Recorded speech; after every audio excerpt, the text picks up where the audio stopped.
रहस्यमयी आईना और राजकुमारी। गहरे जंगल के पास एक बूढ़ी औरत रहती थी जिसने अपने जादुई आईने की ताकत से कई रहस्य छुपा रखे थे।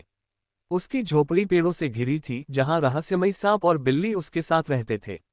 राजमहल में हलचल मची थी। राजा की प्यारी बेटी राजकुमारी अचानक गायब हो गई थी। महल के सैनिक जंगल जंगल ढूंढते रहे लेकिन कोई सुराग नहीं मिला। एक दिन बूढ़ी औरत राजा के पास आए और बोली, महाराज, आपकी बेटी को मैं ढूंढ सकती हूँ, लेकिन इसके लिए मुझे एक पेटी में बंद कर समुद्र में फेंकना होगा।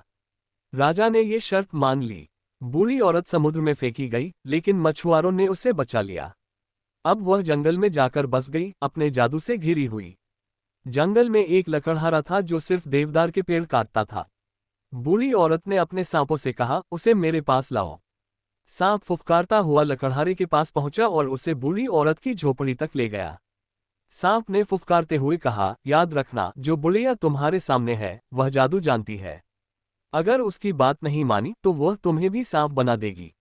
लकड़हारा डरते डरते झोपड़ी के अंदर गया। बूढ़ी औरत अंधेरे में अपनी बिल्ली के साथ बैठी थी। उसने मुस्कुराते हुए लकड़हारे को देखा और कहा, क्या तुम कुछ खाओगे? लकड़हारे ने गले में अटकी घबराहट को दबाते हुए कहा, नहीं, मेरा पेट भरा है। बूढ़ी औरत ने अपनी झुर्रीदार उंगलियों से एक चमकता आईना उठाया और कहा, मेरे पास ये जादुई आईना है। ये तुम्हें कभी ना खत्म होने वाली दौलत और शक्ति देगा। लकड़हारा चौंक गया, लेकिन उसने खुद को संभालते हुए कहा, कैसे यकीन करूं कि ये सच में जादुई है? बूढ़ी औरत की आंखों में एक रहस्यमयी चमक उभरी। उसने कहा, यह आईना तुम्हें वह दिखाएगा जो तुम सबसे ज्यादा चाहते हो, पर इसकी कीमत चुकानी होगी। लकड़हारा चालाक था। उसने अपने चूहे को बुलाया और कहा, जाओ, इस बूढ़ी औरत का आईना चुरा कर लाओ। लेकिन याद रखना, हमारा बिल्ला तुम्हारे किसी चूहे को नहीं मारेगा। चूहे खुशी खुशी बूढ़ी औरत की झोपड़ी में गए। वहां उन्होंने देखा कि बूढ़ी औरत आईने को तकिए के नीचे रखकर सोती है। एक चूहे ने अपनी पूंछ बूढ़ी औरत की नाक में चुभाई। वह चीख उठी और इस बीच चूहे ने फुर्ती से आईना खींच लिया और बाहर भाग आया।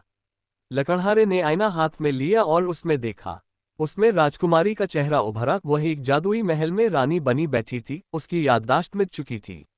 बूढ़ी औरत को जब पता चला कि उसका आईना चोरी हो गया है तो उसने अपने सांपों को लकड़हारे के पास भेजा। लेकिन लकड़हारे ने आईना उठाकर राजकुमारी का नाम लिया। आईने में एक धुंधली परछाई उभरी और महल का दृश्य साफ हुआ। राजकुमारी को उसकी असलियत याद आने लगी। महल की दीवारें दरकने लगी, मायावी संसार टूटने लगा। राजकुमारी की आंखों में आंसू थे। मैं कौन हूँ? उसने कमजोर आवाज में पूछा। लकड़हारे ने मुस्कुराते हुए कहा, तुम राजा की बेटी हो जो इस मायावी जाल में फंसी थी। बूढ़ी औरत दूर से ये सब देख रही थी। उसकी आंखों में दर्द और पछतावा था। वह धीरे धीरे धुंध में खो गई और जंगल फिर से शांत हो गया। राजकुमारी और लकड़हारा महल से बाहर निकल आए। राजा ने अपनी बेटी को वापस पाया और लकड़हारे की सच्चाई भी सामने आई। वह एक खोया हुआ राजकुमार था। राजकुमारी ने लकड़हारे का हाथ थाम लिया और कहा, तुम मेरे सच्चे साथी हो जिसने मुझे अंधेरे से निकाला।